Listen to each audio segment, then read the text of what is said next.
జై శ్రీరామచంద్ర మహారాజుకి జై. కోదండరామస్వామి ఆలయం ఒంటిమిట్ట. అక్కడికి ఒక ముస్లిమ్స్ వచ్చాడనమాట. వస్తే ఆయన రాముడి పాదార విందములకు మనసు అర్పించేవాడనమాట. రామభక్తుడు. అటువంటి ఆయన్ను బ్రాహ్మణులు లోనికి రానివ్వకుండా తోసేస్తారన్నమాట. అప్పుడు ఒక పక్క కూర్చొని రాముడు పైన మనస్సు లగ్నం చేసి ముదమతో ఎలుగెత్తి పాడాడట. తత్వము అద్భుతంగా ఆయన మీద కవి అప్పుడప్పుడే దొల్లిచుకొచ్చిందనమాట. పరమాత్మ రామ మహిమ పాలించి చూచుకోరా, పరమాత్మ రామ మహిమ నిరతంబు గురుని చేరి నిరాగద్వేషమిడరా, పరమాత్మ రామ మహిమ పాలించి చూచుకోరా, పరమాత్మ రామ మహిమ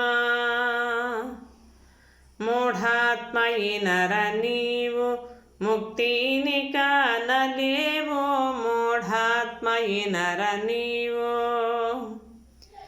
గాఢాంధకారమిడరా, గురి చేరి చూడుతావు, పరమాత్మ రామ మహిమ పాలించి చూచుకోరా, పరమాత్మ రామ మహిమ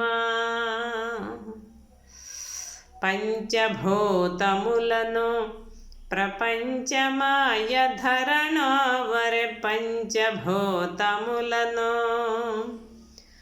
త్రుంచు నీదు కర్మ నీలోన ఎలుగు పరమో, పరమాత్మ రామ మహిమ పాలించి చూచుకోరా, పరమాత్మ రామ మహిమ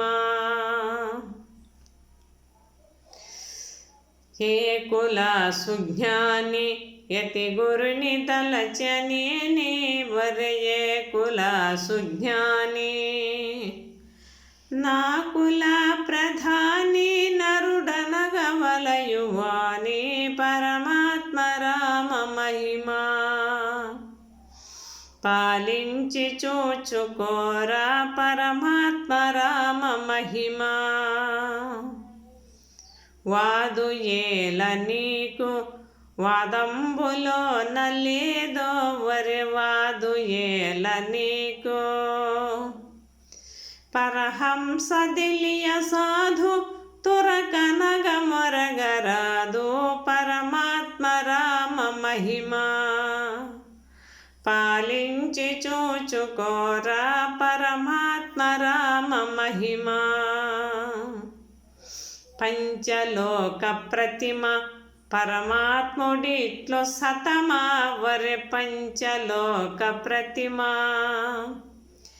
ఎంచంగ నేల తాను ఇలా రాముడుండగానో, పరమాత్మ రామ మహిమ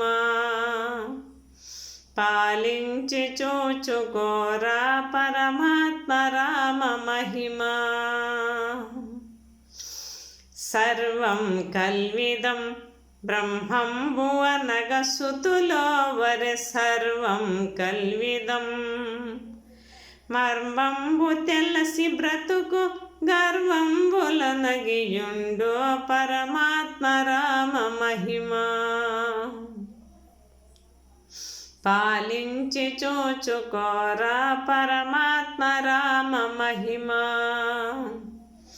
అజప మంత్రమనగా నిజ పదవి ఇదేయినగా వరె, అజప మంత్రమనగా కుజనోల సంగమిడగా వ్యజమానుడోను వేగా, పరమాత్మ రామ మహిమ పాలించి చూచుకోరా, పరమాత్మ రామ మహిమ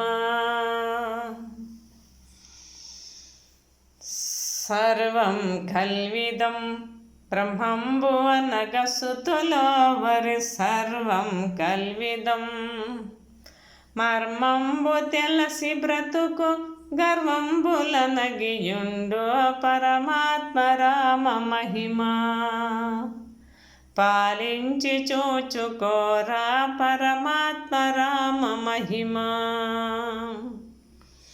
ఏకశిలా నగర ఇలా రాముడేలు ధీరావర ఏకశిలా నగర నీకు వాదు ఏల పోరా నీ ఆత్మ తెలిసికోరా పరమాత్మ రామ మహిమా పాలించి చూచుకోరా పరమాత్మ రామ మహిమా దాస హుసేన్ దాసు దాసుల పలుకులీశావర దాస హుసేన్ దాసు వశమౌని పరమేశాని వదలి చూడు ఆశ పరమాత్మ రామ మహిమా పాలించి చూచుకోరా పరమాత్మ రామ మహిమా జై శ్రీరామచంద్ర మహారాజుకి. అప్పుడు ఆ శ్రీరామచంద్రమూర్తి ఆయన ఎక్కడైతే ఈ తత్వం పాడుతున్నాడో ఆయన దిక్కుగా మల్లుకున్నాడట. అప్పుడు బ్రాహ్మణోత్తములంతా పోయి ఆ భగవంతుడిని నీ పక్కకు రప్పించుకున్నంత మహాభక్తుడివి నాయన నీవని చెప్పి ఆయన పాదాల మీద పడిపోయినారంట. ఎందుకంటే రామభక్తుడు ఆయన, అందుకని. జై శ్రీరామచంద్ర మహారాజుకి.